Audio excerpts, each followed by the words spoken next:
bạn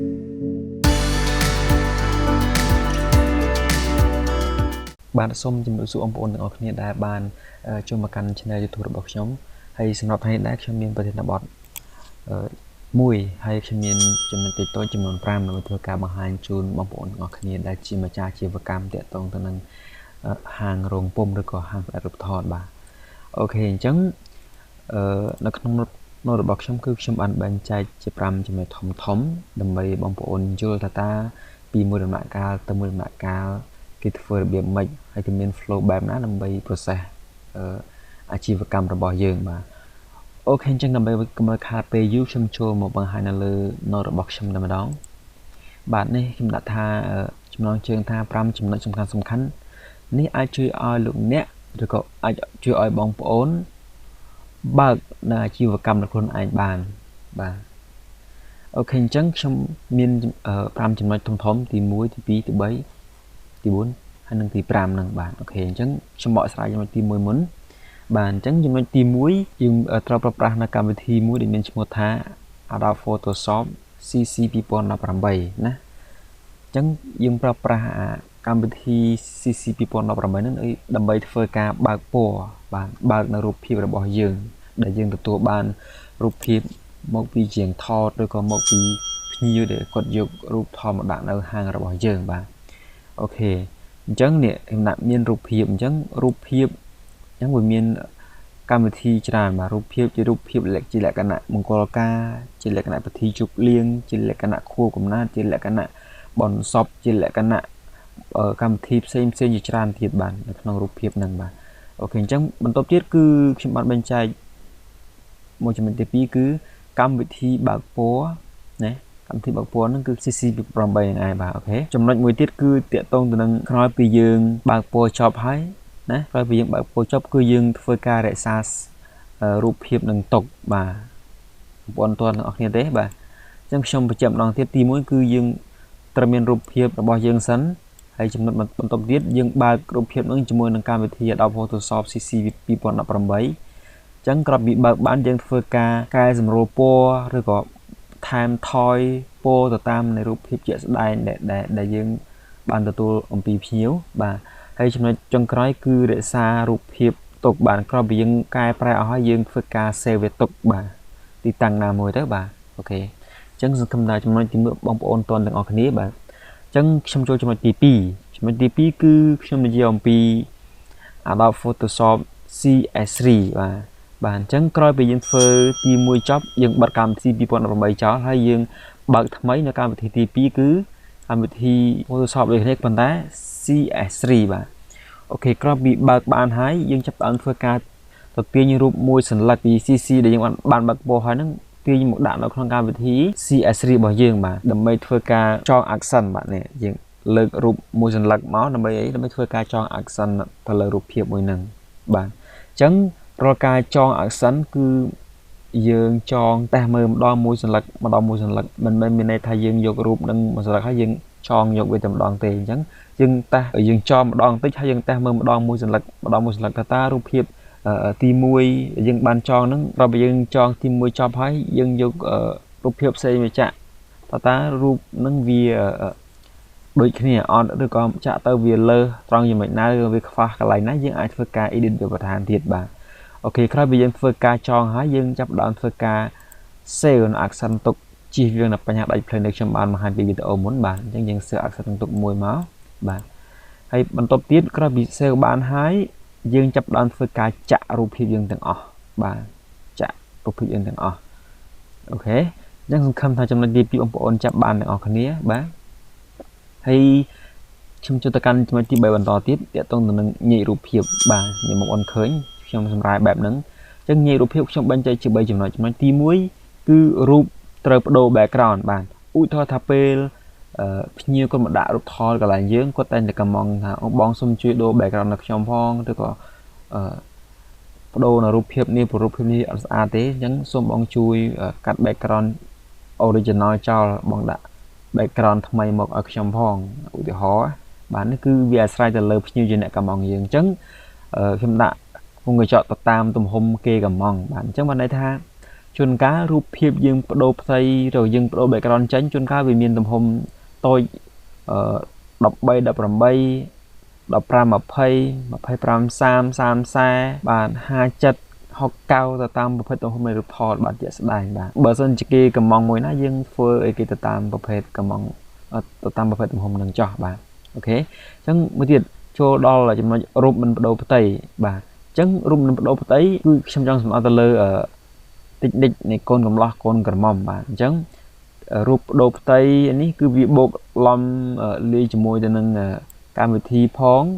រូបកូនកំលោះកូនក្រមុំផងហើយនឹងរូបបរិយាផងបាទហ្នឹងចំណុចខាងលើបាទខ្ញុំសូមបញ្ជាក់បន្តិចបាទអញ្ចឹងតកតងមករូបមិនបដូរផ្ទៃវិញដដែលគឺបានន័យថាគឺជារូបតិចនិចរវាងកូនកំលោះតែឯងកូនក្រមុំតែឯងហើយនឹងកូនកំលោះបូកជាមួយនឹងកូនក្រមុំអញ្ចឹងយើងចាប់រូបគាត់ដែលជាគូឬក៏តែឯងដែលជាកូនកំលោះខ្លួនហ្នឹងដាក់វាមួយ folder ដែលឡែកតែឯងបាទហ្នឹងគឺរូបមិនបដូរផ្ទៃបាទអញ្ចឹងយើងធ្វើការកែសម្រួលម្ដងមួយរហូតដល់កម្មវិធីបាទអញ្ចឹងចូលដល់កម្មវិធីអញ្ចឹងកម្មវិធីខ្ញុំបែងចែកមានក្រុងប៉ូលីសសុទ្ធមិនហើយចំនួនជូនការស្លាកកាត់ខណ្ឌស្លាមានម៉ែឪបញ្ចុកផ្លែឈើគ្នាទៅវិញទៅមកបាទកាត់សក់សែនចង់ដៃមល7បថងបូកបញ្ចុកផ្លែឈើគ្នានឹងកម្មវិធីផ្សេងបាទអញ្ចឹងទៅតាមរោងការខ្លះគេមានកម្មវិធីអីបូកពីលើនឹងទៀតទៅតាមអាចារ្យជាអ្នករៀបចំឬកម្មវិធីគេរៀបចំជួនកាលអ្នកខ្លះគេមានកាត់ខណ្ឌស្លាគេមានបុកលាក់គេមានអីវែងឆ្ងាយយ៉ាងទៅបាទណាបាទតែនេះខ្ញុំគាត់តែសង្ខេបនៅអ្វីដែលយើងគិតថាវាងាយស្រួលបាទហើយខ្ញុំសង្ខេបបានខ្លះអញ្ចឹងបងប្អូនបើសិនជាកម្មវិធីតាមជាក់ស្ដែងបងប្អូនអាចធ្វើការដកស្រង់នៅចំណុចដែលខ្ញុំបានលើកឡើងមកធ្វើការបែងចែកមកព្រោះជាទូទៅតិចនិចបងប្អូនគឺយើងដាក់មកផ្នែកផ្សេងកូនកំលោះកូនកំមុំមិនបដូរផ្ទៃយើងដាក់មកផ្នែកផ្សេងកូនកំលោះកូនកំមុំបដូរផ្ទៃបូករួមសំជាមួយនឹងកម្មវិធីឬក៏មានម៉ែឪទាំងសងខាងគាត់បរិយាសុំឬក៏គាត់ដូរផ្ទៃដែរក៏យើងដាក់ជាមួយគ្នានឹងឯងបាទអញ្ចឹងនៅក្នុងហ្នឹងខ្ញុំនឹងលម្អិតនៅលើវីដេអូដល់ពេលដែលខ្ញុំធ្វើការបង្ហាញជូនបាទអូខេអញ្ចឹងចូលដល់ចំណុចទី4សម្រួលរូបភាពបាទអញ្ចឹងខ្ញុំដាក់មើលគ្រប់សន្លឹកទាំងអស់អញ្ចឹងរូបទាំងប៉ុន្មានយើងអត់អាចរំលងបានទេបើមិនជាយើងមាន500សន្លឹកគឺយើងត្រូវ view មួយទាំង500សន្លឹកហើយយើងធ្វើការ edit ម្ដងមួយទៅលើវាទាំងអស់ប៉ុន្តែយើងសម្រួលតែបន្តិចទេយើងមិនចាំបាច់ធ្វើច្រើនតែកម្មវិធីព្រោះកម្មវិធីទូទៅគឺយើងធ្វើតែបន្តិចទេបាទអូខេអញ្ចឹងតកតងទៅនឹងរូបត្រូវបដូរផ្ទៃគឺនៅពេលដែលយើងបដូរផ្ទៃចប់អញ្ចឹងយើងយករូបហ្នឹងមកធ្វើការសម្រួលកន្លែងណាដែលអត់ស្អាតឬក៏យើងត្រូវបូកថែមបន្ថយអីមកដាក់វាកន្លែងហ្នឹងវិញណាអូខេអញ្ចឹងតកតទៅនឹងរូបមិនបដូរផ្ទៃដូចគេណារូបមិនបដូរផ្ទៃបើន័យថាយើងយករូបនឹងដដែលហ្នឹងយើងយកវាមកធ្វើការក្របខ្នាត edit វាបន្ថែមឬក៏ខ្វះត្រង់ទៅពណ៌ឬក៏ខ្វះពណ៌ឬក៏ស្ទើរពលឺយើងអាចធ្វើការយករូបនឹងមកធ្វើការកែប្រែវាឲ្យមានសុវត្ថិភាពស្អាតបាទអូខេកម្មវិធីក៏ដូចគ្នាដែរអញ្ចឹងគ្រប់ select ទាំងអស់គឺយើងត្រូវមើលឲ្យគ្រប់ជ្រុងជ្រោយជៀសវាងនឹងបញ្ហារូបគេអត់ស្អាតហើយយើងអាចបានធ្វើឲ្យគេទៀតវាទៅជាបញ្ហាយើងវិញបាទអូខេអញ្ចឹងចំណុចមួយទៀតតងនឹងក្របខ្នាតរូបភាពបាទអញ្ចឹងគ្រប់ select ទាំងអស់ដាច់ខាតគឺយើងត្រូវតែដាក់ខ្នាតឲ្យវាបាទបើសិនជាយើងផ្លេចបើសិនជាយើងអត់ដាក់ឲ្យវាទេនៅពេលដែលយើងយកទៅបញ្ចេញនៅម៉ាស៊ីនព្រីនរបស់យើងវាអាចដាច់ក្បាលរបស់រោងគេឬក៏កម្មវិធីគេជួនកាលយើងមើលយកបានក្របខ្នាតពេលយើងបញ្ចេញវាអាចដាច់ដៃអាចដាច់ជើងវាអាចវែងវាអាចខ្លីអញ្ចឹងដើម្បីកុំឲ្យមានបញ្ហានឹងកើតឡើងបងប្អូនត្រូវធ្វើការក្របខ្នាតវាជាមុនសិនណាក្របខ្នាតវាបាទអូខេអញ្ចឹងក្រោយពីក្របខ្នាតចប់យើងធ្វើការរក្សារូបភាពយើងបានកែប្រែទាំងបានទុកបាទណាអូខេអញ្ចឹងខ្ញុំចូលទៅកាន់ចំណុចទី5តែម្ដងបញ្ចេញរូបភាពខ្ញុំដាក់លទ្ធផលសម្រាប់ណាអញ្ចឹងខ្ញុំបែងចែកចេញជា2ទី1តទៅនឹងម៉ាស៊ីនធំគឺជាម៉ាស៊ីនដែលមានតម្លៃខ្ទង់រាប់ម៉ឺនដុល្លារអញ្ចឹងបើសិនជាបងប្អូនគាត់មានលទ្ធភាពឬគាត់មានគេហៅថាថវិកាខ្ពស់គាត់អាចធ្វើការទិញនៅម៉ាស៊ីនធំហ្នឹងដើម្បីធ្វើការដាត់រូបថតបាទហើយវាស្អាតហើយវាច្បាស់ល្អទៀតបាទប៉ុន្តែដល់ពេលដែលវាមានបញ្ហាក៏យើងចំណាយច្រើនដូចគ្នាដែរណាបាទអញ្ចឹងបានថារបស់ធំលុយកាន់តែធំដូចគ្នាបាទអូខេអញ្ចឹងចំណុចទី2ម៉ាស៊ីនខ្នាតតូចអញ្ចឹងម៉ាស៊ីនខ្នាតតូចជួនកាលប្រភេទរបស់វាខ្នាតតូចវាមាន HP វាមាន Epson ណាវាមាន